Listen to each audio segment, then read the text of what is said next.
when you see that people chanting for Hamas, like chanting for ISIS and Al-Qaeda, they're not different.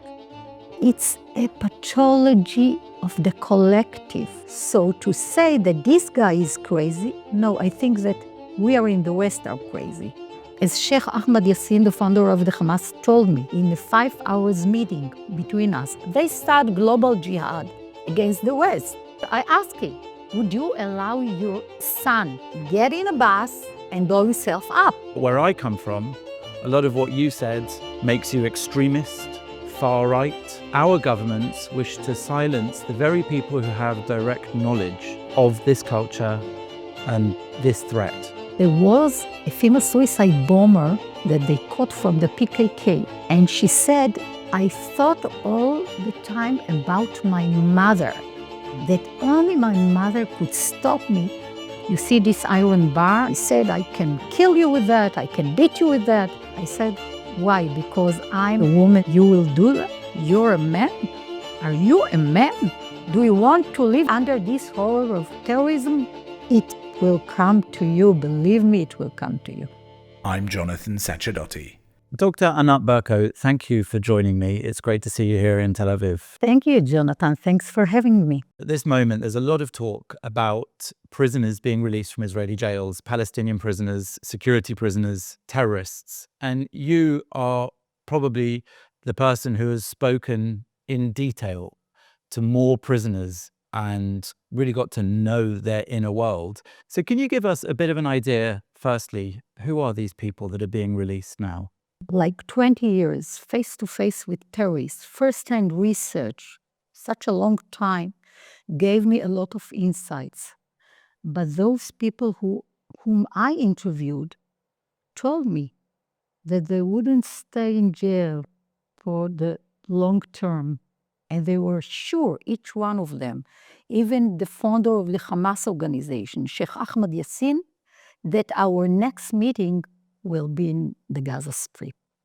So what we are seeing here, people who are different from serial killers in a way that they have normative life, but have this splitting of the attitude for the West, toward Jews, toward Christians, delegitimize them and dehumanize them. And what is very, very interesting with those people, some of them dispatchers of suicide bombers, some of them carry out terror attacks and put booby traps and things like that. Some of them stab people in the streets, just people who are walking. Some of them blow themselves up in a pizza restaurant where families sitting to eat with their kids for lunch or something. And there are a lot of women that just went to the border with a knife and said, take me to your jail, because they want to escape from their problems in the house. Or youth, like minors, who said, we thought that we have a lot of failure in our life, and we didn't succeed in our studying, so we thought that we'll have the matriculation and the exams inside the Israeli jail, and we get much more, and the Palestinians will boost our grades. Well, that's crazy. So effectively you're saying, as well as some of them being hardened terrorists who've tried to carry out attacks, some of them have actually made a rational decision that time in Israeli jail will be better than their life in Palestinian society. And so they've kind of set themselves up, and the children have gone there as if it's like an elite school academy, for real. It's a way to solve problems for children, for youth, because many times they feel like they will gain, like they will be the hero, those shabab, those youth. But they told me, after we came to jail, we knew that they abused us. And there is another thing that we need to mention, to get medical care, a very good one, like Sinwar, Yahya Sinwar, the head of Hamas who carried out October 7 massacre inside Israel, he got a life-saving surgery in the Israeli. Brain tumor, right? Yes, he had a brain tumor in his head, and the Israelis saved his life. You know, I think that the Israelis, we are something twisted in our morality, because many times an Israeli soldier wouldn't get the treatment that a Palestinian terrorist get inside jail. Has this work put you in danger? There was a few times that I felt that I'm in danger, but there was a time that one terrorist told me that, you see this iron bar, and we were in one of the offices in jail, and somebody didn't pay attention that there was an iron bar behind me. He said, I can kill you with that, I can beat you with that. And I said, why? Because I'm, as a woman, sitting with you without handcuff and speaking with you openly about your life? You will do that? You're a man? Are you a man? And after that, he was ashamed and he didn't say anything. Now, you mentioned some of the different roles that people have in a terror attack: dispatcher, bomb maker, the actual suicide bomber. Sometimes you meet in jail if they haven't been entirely successful. So can you talk us through a bit those roles and what it takes to put together a terror attack? Because I think lots of us have been reading the lists of prisoners to be released, and it's not totally clear to everyone just what part some of those people played in these horrific crimes. It's a production. It's to run a terror attack, it's something that you need many people. But sometimes, if you want to put a strip or a explosive belt on someone to carry out a suicide bombing or something like that, it's not so complicated. They like to recruit them in mosques, schools, like pedophiles that going around youth, around children, and tempt them to come with them, to give them the feeling that they are men, rijal. It's like to say, you are a man, you go with us, with the rifle, you'll take care of you, and you'll be one of the usra. Usra, it's a family in Arabic. Usra of terror. And this usra and this sometimes giving the feeling of belonging, a sense of belonging, and a family. Many of them, many terrorists have a problem with the father figure or a missing father. I saw it also with these terror attacks that Hamas carried out with the Islamic Jihad from Gaza. A lot of them have a missing father. Sometimes it's just because he married 4 women. And for this child, he was not a father. So, and because illness, or because the father was in jail, or things like that. The mother is a key figure in the Arab family. And what I mean, that even Sheikh Ahmad Yassin, the founder of the Hamas organization, told me that in the Quran, they said that the world is under the feet of the mothers. The mothers are the most important figure emotionally, because many times this boy cannot hug any woman till he get married, and or get kissed or warmth and love. It's something that for us as Western, it's very obvious that we can hug each other. You can kiss when you say hi. And no, it's this society, it doesn't work like that. The mother is like a key figure, and emotionally can be very, very influential. You know what? Even I gave a lecture, like I think that 20 years ago in Turkey, at the Merkazi base for military personals. And there was a female suicide bomber that they caught from the PKK, the Kurdish. And she said I thought all the time about my mother, that only my mother could stop me from doing so.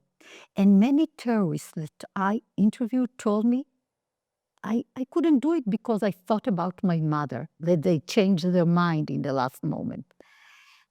Another thing, that there is emotional spark that people can feel even if they dehumanize somebody.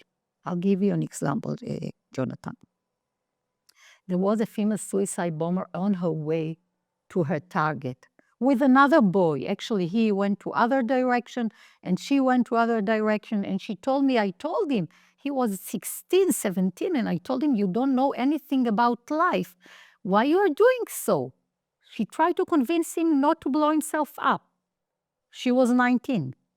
So it's like, but he blew himself up. He said, no, I just want to walk around in Tel Aviv. It was a few years ago.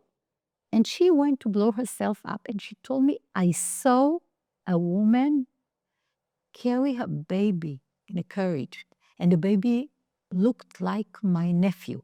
And I thought, Allah wouldn't allow me to kill my nephew. What I'm doing? And she didn't blow herself up. And even when, after that, there was a big mess because this boy blew himself up, and people thought that she's part of the victims, but she was with the exorcist belt on her body. This spark can change something in the mind.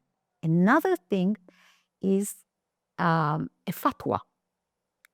Fatwa, a religious verdict that, they had the Amir of the Akhwan, the Muslim brothers, were Sheikh Qardawi. He passed away a few years ago, but he gave the fatwa, the religious verdict, that to carry out suicide bombing, it's not to commit suicide, which is forbidden by Islam, by Christianity, by Judaism, because life belongs to God, not to you. Or you cannot do it. It's forbidden in religious meaning. The same thing, if there will be a big or somebody that has the authority, the religious authority, to say that it's not istishhad to kill innocent people in terrorism, it's intihar, which means committing suicide, I think that something also can be very influential here and change something. So you're saying that with the right Islamic authority, you could change the ethos so that this sort of terrorism, but is that really viable when you look at the actual source of the Quran and the Hadith, and it doesn't have any such qualms about killing non-Muslims? In fact, if you can't conquer by persuasion, then jihad and violent jihad is a requirement, isn't it? I'm not an expert to the Quran, I'm criminologist. But I can say that in the Quran, they're speaking about Bani Israel. Bani Israel, the son of Israel. Palestinians are not mentioned in the Quran. So it's like there is a surah, and not one of them, that's speaking about Bani Israel. So what I'm saying, that many things is a matter of interpretation. I don't want to generalize all the Muslims, but I feel like that it's society, that there are many violent people that bully other people because the first victims of terrorism are Muslims themselves, and we see what's going around us. They're not Christians or Jews, they're also. But if we count the numbers, Muslims in Iraq, in Libya, in Syria, in Lebanon, many places. So we cannot ignore and say that there is no problem right now.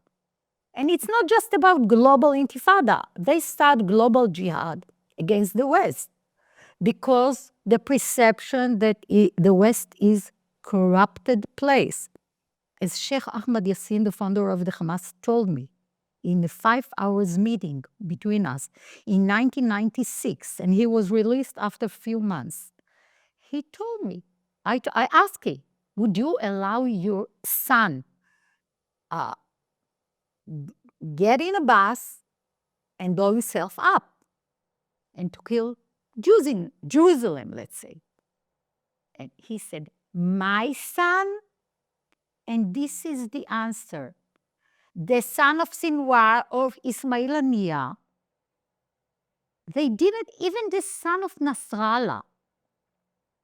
I know that he was killed in Lebanon, one of them, but he was not a guy who walked to carry out a terror attack and was killed. He was killed in a battle, in a battlefield.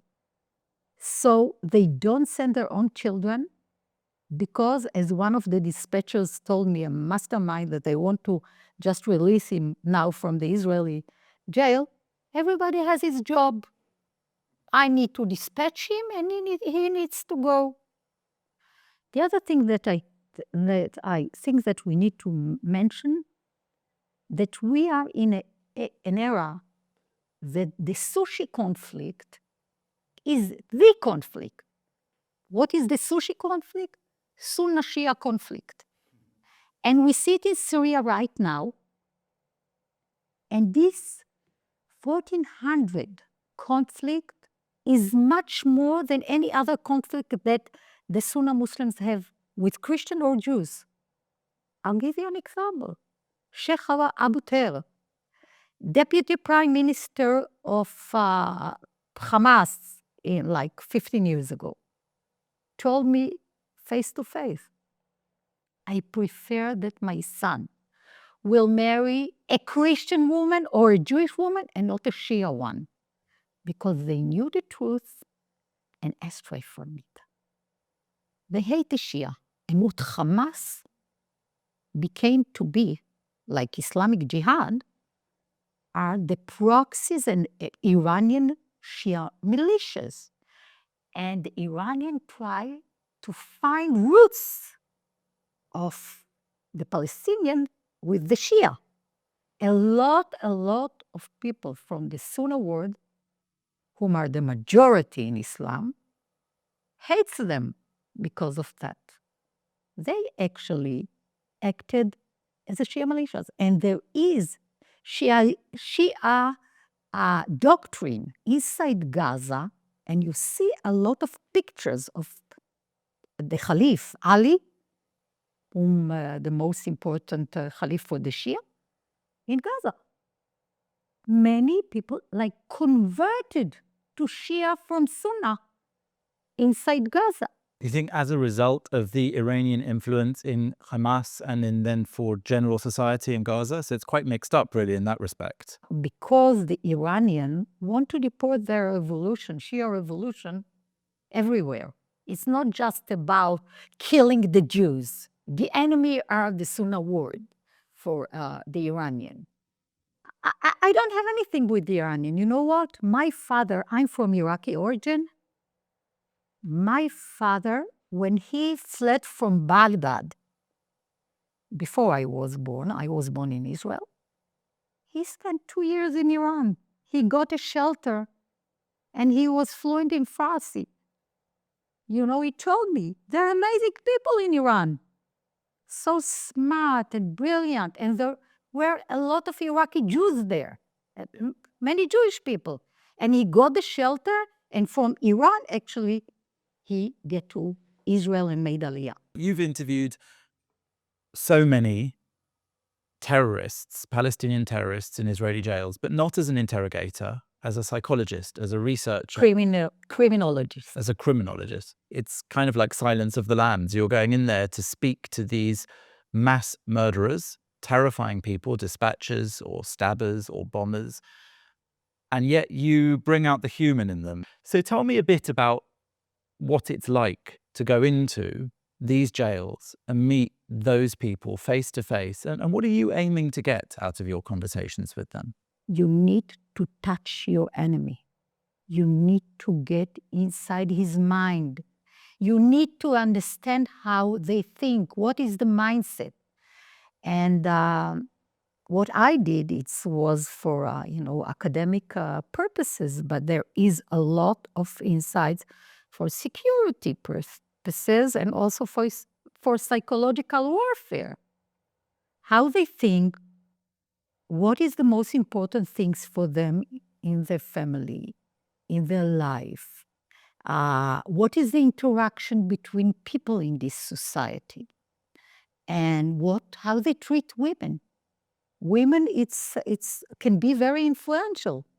And people ask me why women are so influential. Because, they have a very low status in this society. Women and children women even down than children in this society. And I'm saying, because a woman is important and not important at the same time. Because the whole honor of the family, ard of the woman, is related to women, the prestige of the family, because of like a conduct of a woman in the family, she can damage everything. Even female that carry out terror attack, and if it's a man, he's a hero. Yeah.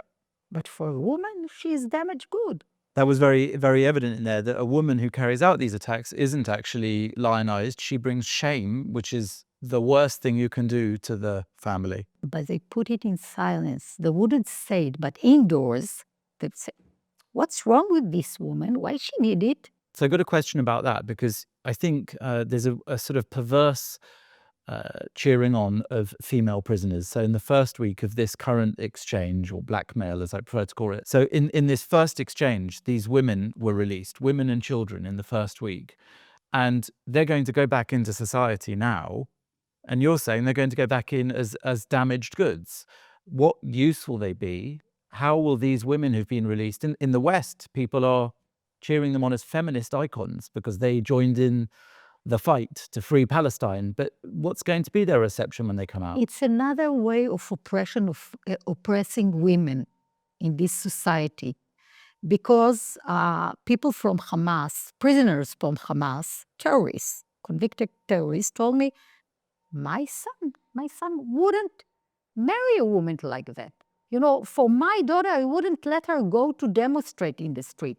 So a woman that mixed with so many women in jail that I don't know whom, and even sometimes have romantic connection, even inside jail, or before that, and she wanted to solve a problem. To solve the problem of honor problem. So sometimes, for example, if they've had premarital sex. Right, and they're saying you can be a shahida and not to be killed by honor killing. And you transfer the shame into some form of heroism, though not the same as if you were a man. Yes, but it's a cover. Yeah. And nobody will say anything after that. But indoors, they don't speak about her. This is the only way that male and women can mix together. We are coming to the training base to do a military work, and they can be together, males and females, but without the permission of the family. And many times there is no way back for a woman. The other thing that is very sick in this society, that many of them told me, males, that I asked about women, and one of the leaders of Hamas told me, for me, a man who sent a woman to carry out a terror attack or to blow herself up, he's sick, he's jahil. Jahil, it's from the Jahiliyyah period, is boor, a savage. It's before Islam raised. So for them, there is a complicated feeling, because it's very useful to send women. Women are very useful in terrorism because nobody actually is suspecting women. Nobody, if you carry a gun and you're a woman and you go with a man that carry a gun, nobody will ask you anything. I know it from my experience. So it's like, it's very useful. But the other thing, Jonathan, that is very interesting, that they were opposed to women, a suicide bomber, for example, because after she blow up, her organs will scatter, and you'll see her intimate organs, and they will mix together with the organs of the victims, which means touching each other. It's in their sick mind, it's like sexual relationship. The dismembered parts of the female terrorist's body are somehow sullied by some sexual connection with the parts of the victims. Yes. Wow. Because she's naked. And one of them told me, oh, I cannot bear nudity. I cannot bear nudity. Nudity, body parts. Think about it.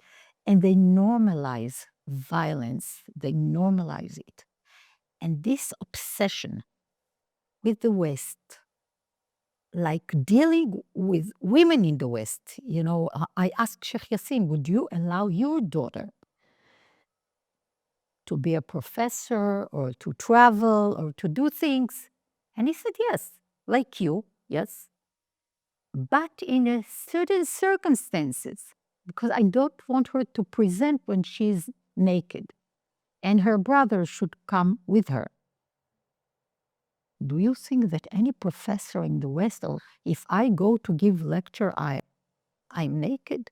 But for him to be naked, it's also to go without sleeves and things like that, that are not a very tight attires like hijab and almost not to be naked, not to be supervised by a man as well, in a sense, is a form of nakedness, it sounds like. Right. Let me ask you then about this idea of sexual contact. Sex seems to be quite a major factor in a lot of this, and the promise of sexual gratification after death as a shaheed seems to be a big motivating factor in many of the stories that you've told from the interviews. In fact, general horniness appears to be quite a motivating factor because sex is forbidden for the society, and yet there's the promise of effectively orgiastic sex after the attack. So how much is sex a driving force in these terror attacks, especially maybe for the young men? It's amazing because it's very tangible vision for them. Everything that is forbidden in this world is allowed in paradise and in Jannah. One of them told me, I thought that I'll press the button and I'll اطلع على Jannah and I'll get directly to paradise. And I was so young, and I didn't have any experience with girls, and I thought that I'll get the banat, the girls, in Jannah, in paradise. And there I'll have 72 virgins, eternal virginity, no physical needs, no periods, a cycle period, and very clean women. And I'll see the face of Allah and the Prophet and the Sahaba, his friends, and I can drink beer. You wouldn't say alcohol because in this age they like to drink beers. So I'll drink beer and I'll have like much better life. But there is no equality, even after life, between males and females. Because any woman wouldn't say, I'll have 72 male virgins. Although part of them, actually, they will say, I don't have, the shaheeds will have children, the martyrs, as they call. She said, no, I wouldn't have children after life. I don't have to cook or to clean or to do things. I can choose my husband or somebody from the Islamic pantheon 200 years ago. I can choose my husband, that she doesn't do it in this world. And I'll see the face of Allah and the Prophet, and I'll have a lot of food, and alcohol, and I'll be free. We're speaking about women that told me that many times they felt freer in the Israeli jail than in their homes. And sex is considered in Arabic aib. Aib, it's a shame. You cannot speak about sex, especially a woman. When you see a woman, you have to don't look at her. If you say like hi to a woman not in appropriate way, you cannot talk with them. You can grow up with a woman, and after that, you need to be very careful because people interpret this in a wrong way. It's not so open like we used to do. And the gender roles are very restricted in this society. We are much more flexible when we're speaking about sex roles and gender roles, because you can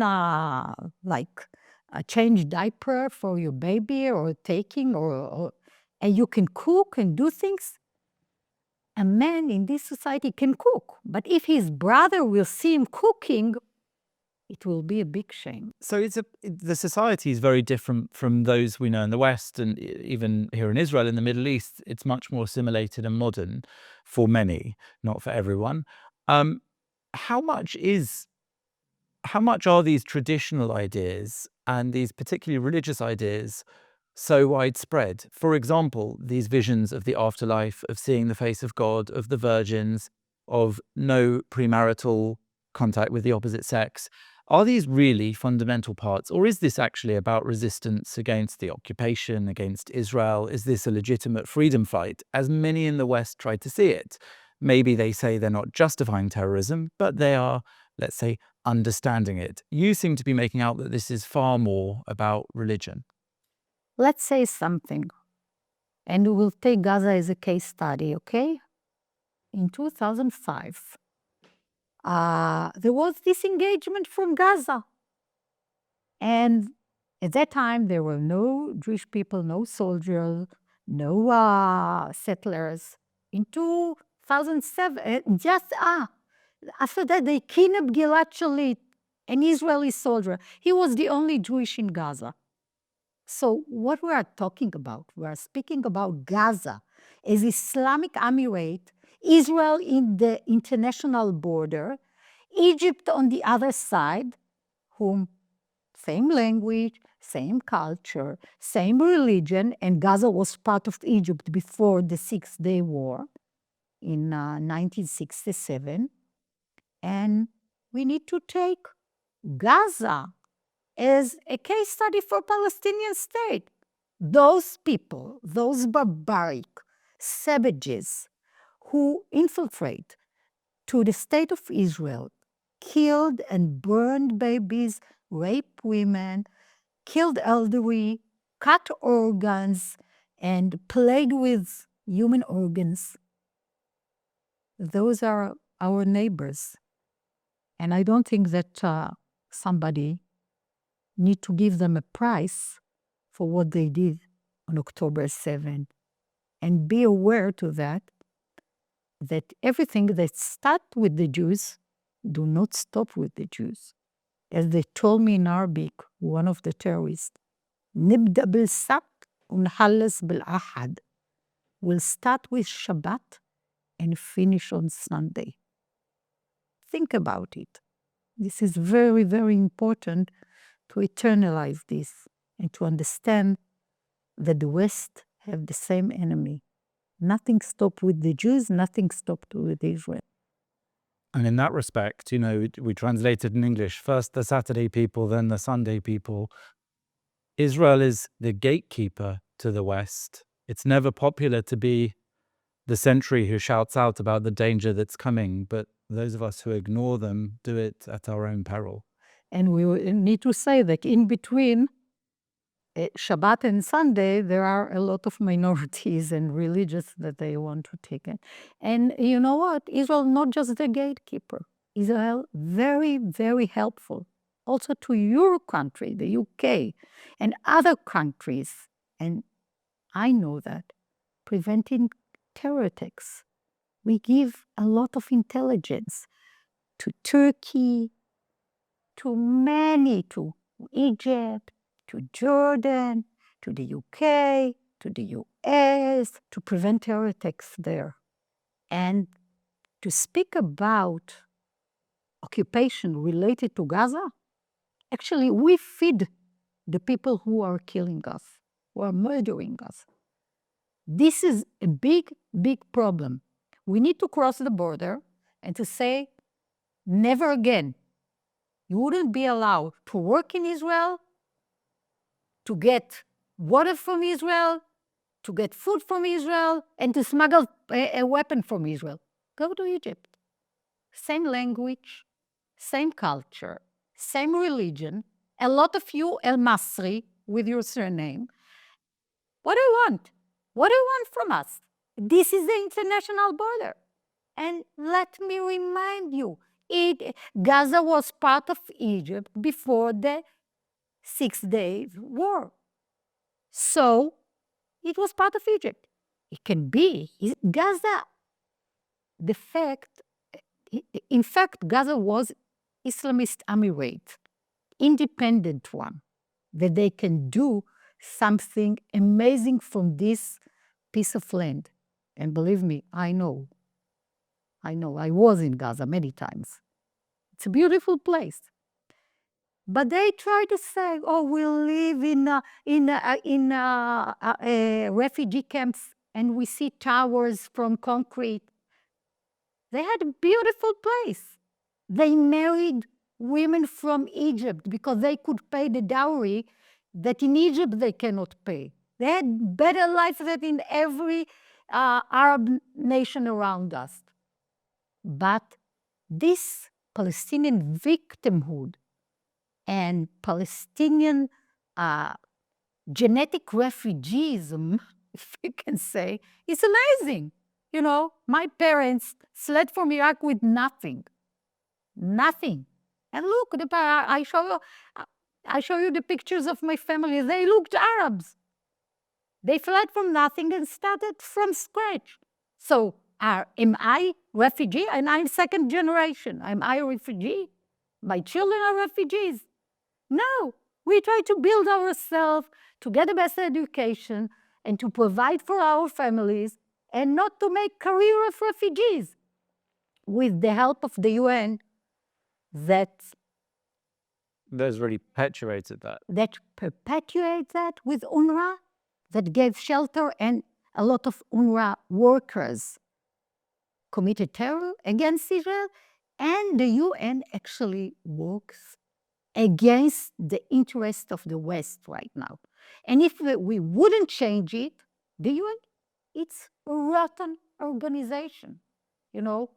I don't know, perhaps Trump will change, the location is amazing, so another hotel Trump can be.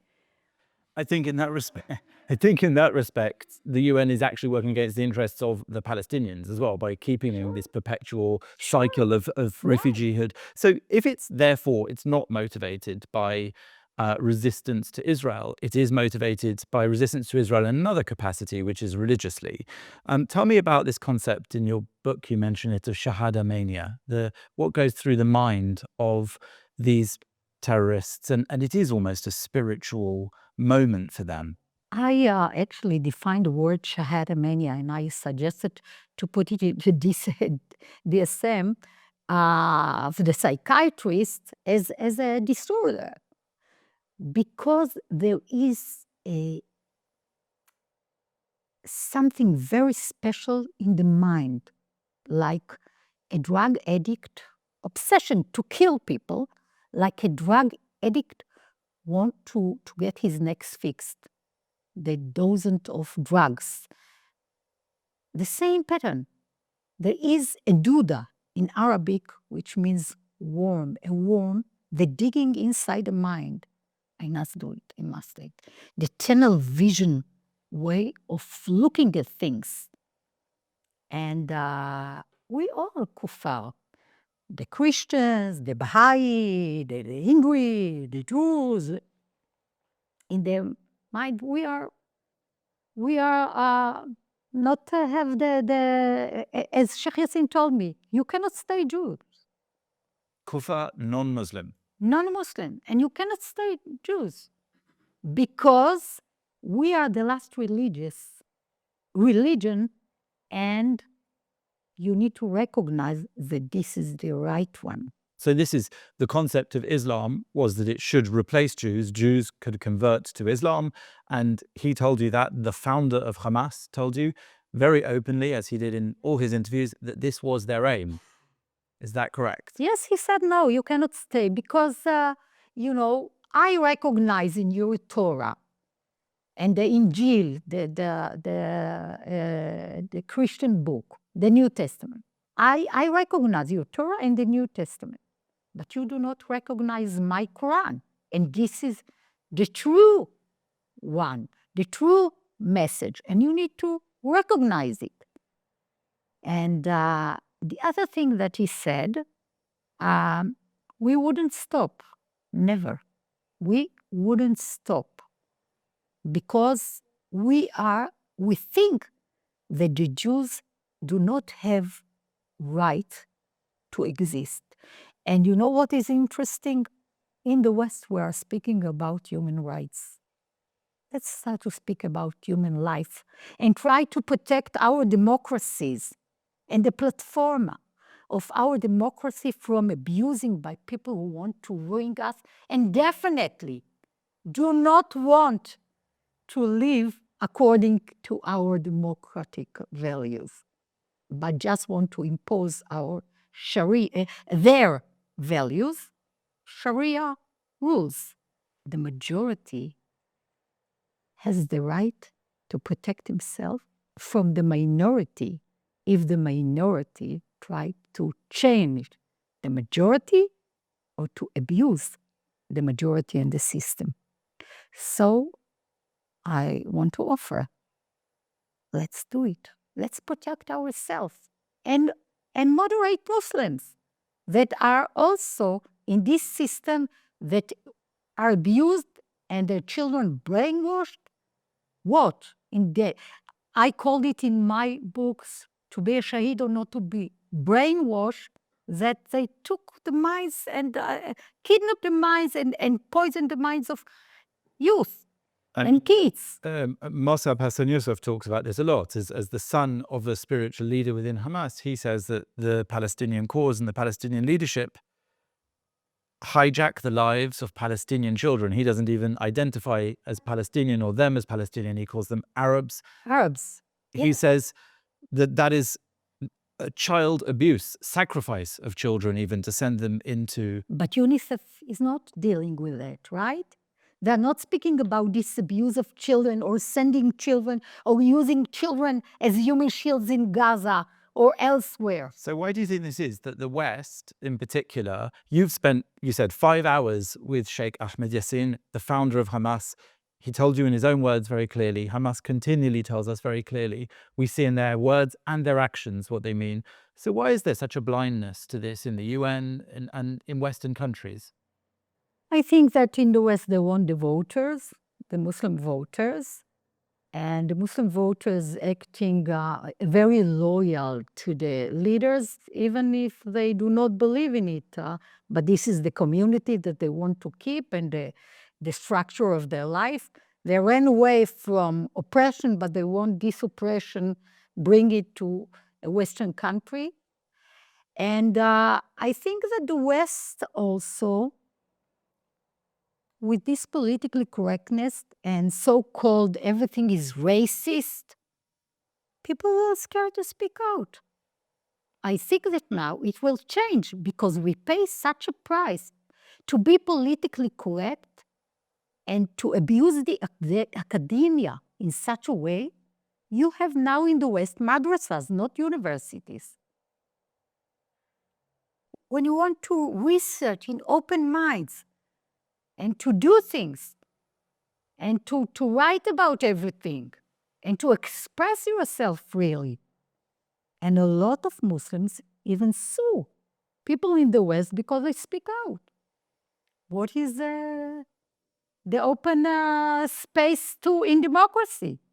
So in that respect, to bring things back to where I come from a bit, we, I think, are already experiencing a lot of what Israel has been through for many decades. And yet there is a sort of disconnection between learning from Israel's experience on how to deal with this extremism and violent extremism and terrorism inspired by Islam and our freedoms. You know, you say that there's the respect for freedoms, respect for freedom of speech, respect for democracy. And perhaps what's at play here is the hijacking and entryism of one ideology into those democratic norms. So they did everything by the rules, and then they took power in a way that twisted things. Or parliamentarians rely on votes from a portion of society who might be offended if they criticize them. So when it comes to things like the rape gangs in the UK, which has been in the news very around the world now, what do you think the West can learn? You've mentioned the ideas of sex in the ideology of terrorism. And also there's the famous case, I don't know if you know of it, of the Manchester Arena bombing in the UK, that one of the security guards saw the bomber, thought he was suspicious, and in the inquiry afterwards said he didn't report it because he thought it would be racist. What do you think? This is the punishment of us. You know what? Because they hate the West, those people, but they want to live like the West. Take the arena bomber, take the Dolphinarium bombers, take the Bataclan bombers, take the Nova terrorists that fled into the Nova festival that celebrating life and music and sexuality and something social between males and females. This is what they hate, but they die to live like that after life. And I can say that if we wouldn't come to be impolitically correct, to tell the truth like it was obvious. Now you cannot distinguish between the smooth way of putting things, the twist the truth because of this politically correctness, ruin everything. You don't know what is wrong and what is good. We have an enemy, very smart enemy, with better English than mine, speaking very smoothly, and pretend themselves as victims and wooing a lot of them. The plan is to wing the West from inside, those Islamists, with the blessing of their clerics, with the platform of our democratic system that they abuse. And if we wouldn't be good to correct our systems, to have international legislation related to migrants, related to invoking citizenship, related to the way to prevent those people from killing us, we actually grew up and support and give the money to the terrorists who are going to kill us. And we have an obligation to the next generations and to other people, to other nationality, to other religion, that you can live peacefully when you are a citizen, but you cannot incite and you cannot brainwash children minds, Muslim children minds, and also many Western children minds that looking for meaning in life, and some of them convert to Islam. And this is the main idea, and I think that our system is very slow, and terrorism is very fast learning and using this technology, freedom, and victimhood to actually to abuse all of us. What's going to wake people up then? Because you say it's very fast, that their side of this, the enemy side of this, the terrorism, and yet the West seems so slow at waking up to the threat and adapting. People should ask themselves if those British girls were their daughters. The other thing that they should ask, what would those Muslims would do if their daughters would be the victims? They will kill each one of the victimizers. They will kill each one of them by hand. They will behead him. You know, I interviewed a boy, 18-year-old boy in jail. He was from Islamic Jihad. His father was one of the leaders. He lived in Bethlehem, a Christian city, a former Christian city, not anymore. And he told me that every Christmas they were abusing and teasing and touching Christian girls. And many Christians left Bethlehem because this abuse and raping and things like that. And I asked him, would you do it to a Muslim girl? And he said, no, to a Muslim girl, it will be harb. Harb, it's a war. So you can do it to a Jewish girl, to a Christian girl. When it comes to your family or your daughters, you keep them, as they told me, as a diamond inside the house. So, not anymore. We need to fight. And if the males in the Western world do not understand that, and the women, those from Me Too, unless you're a Jew, don't understand that, it will come to their families and to their houses. We need to protect ourselves and to have women like we have the Israeli women. And you see the hostage right now, what women that we have here.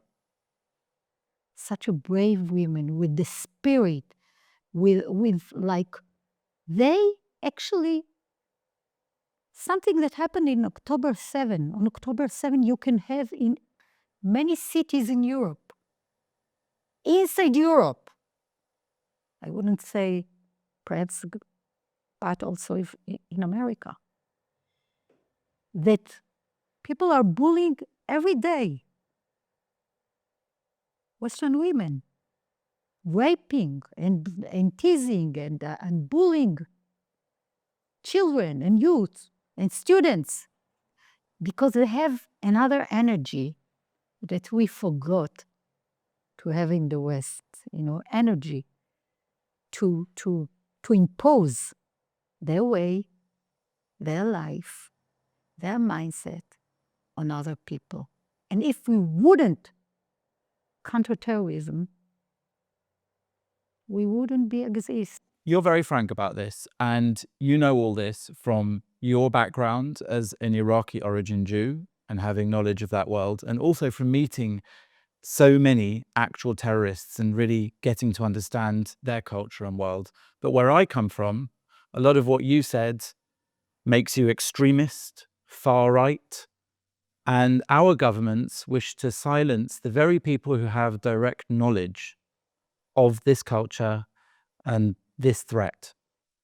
So what can you say we should do in order to listen to people like yourself who have this as direct personal knowledge?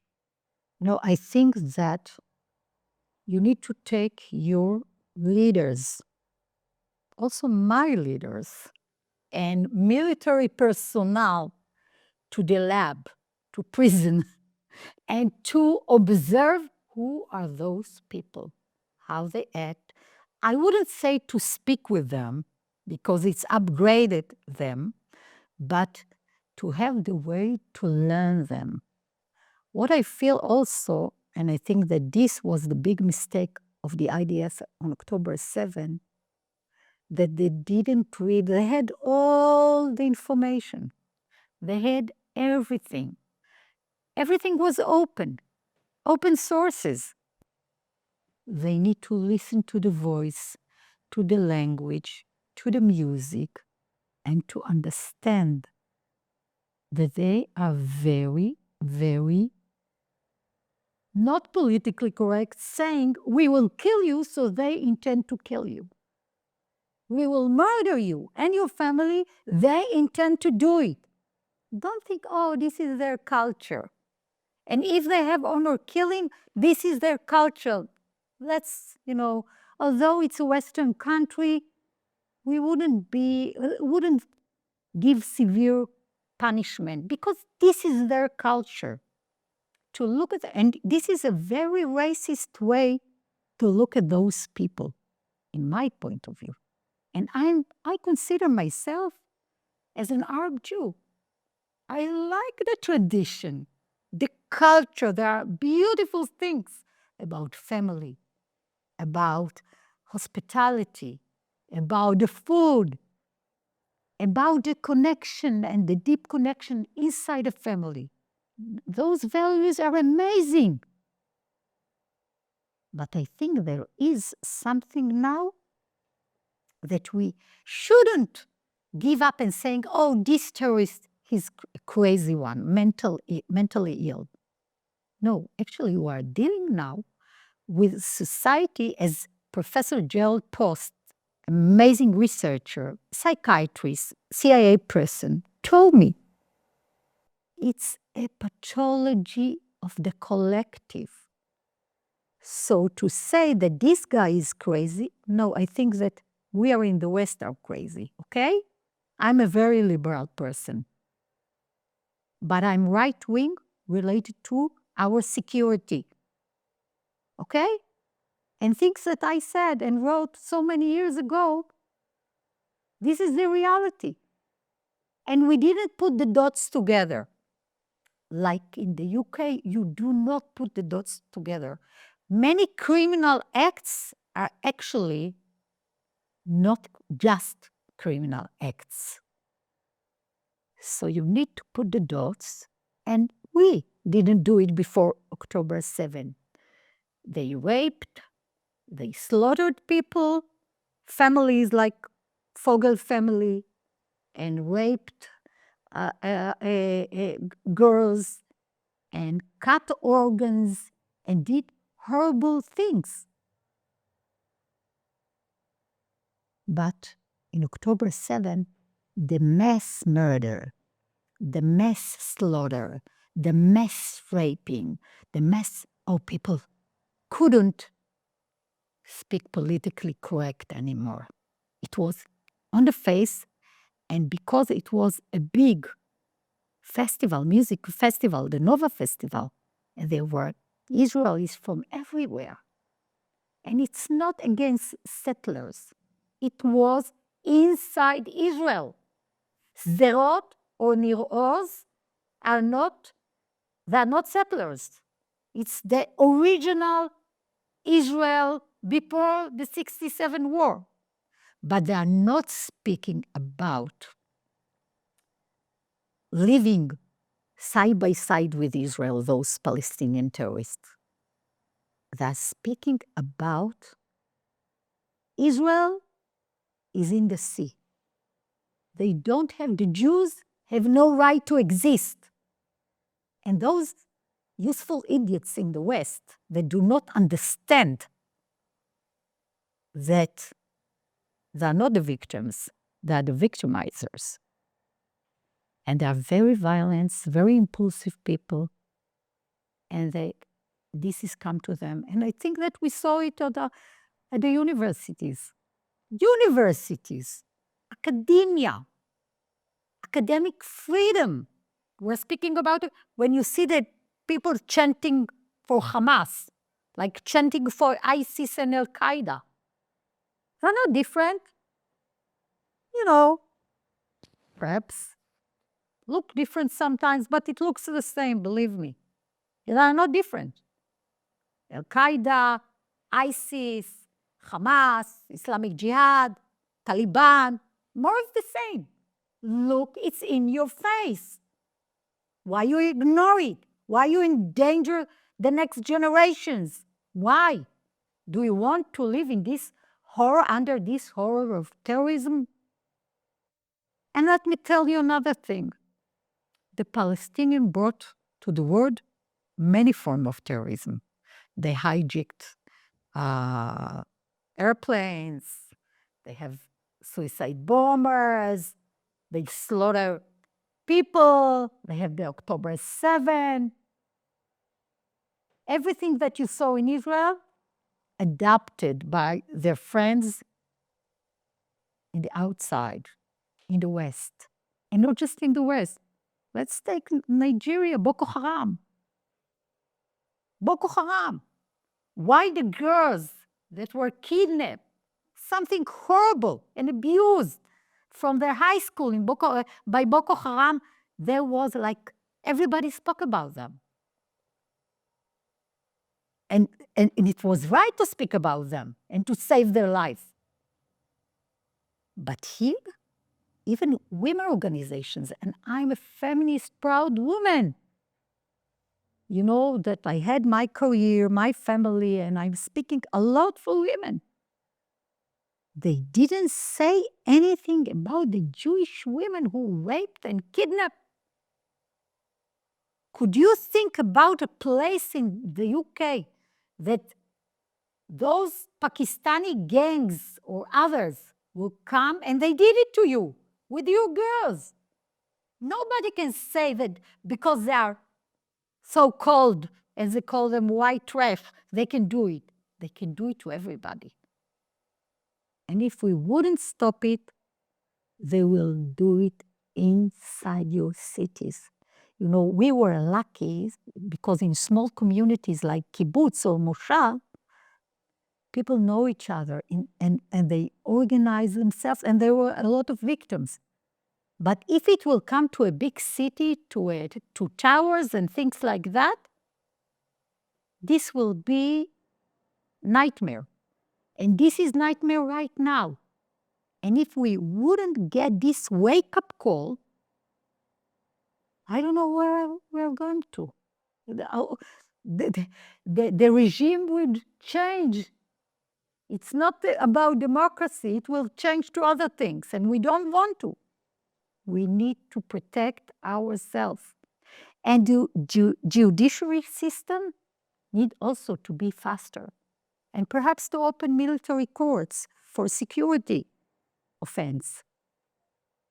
To be faster, to react very fast, and not to take like years, and to give them the platform, our system, our courts, to abuse us, to shut up our mouth, not to speak.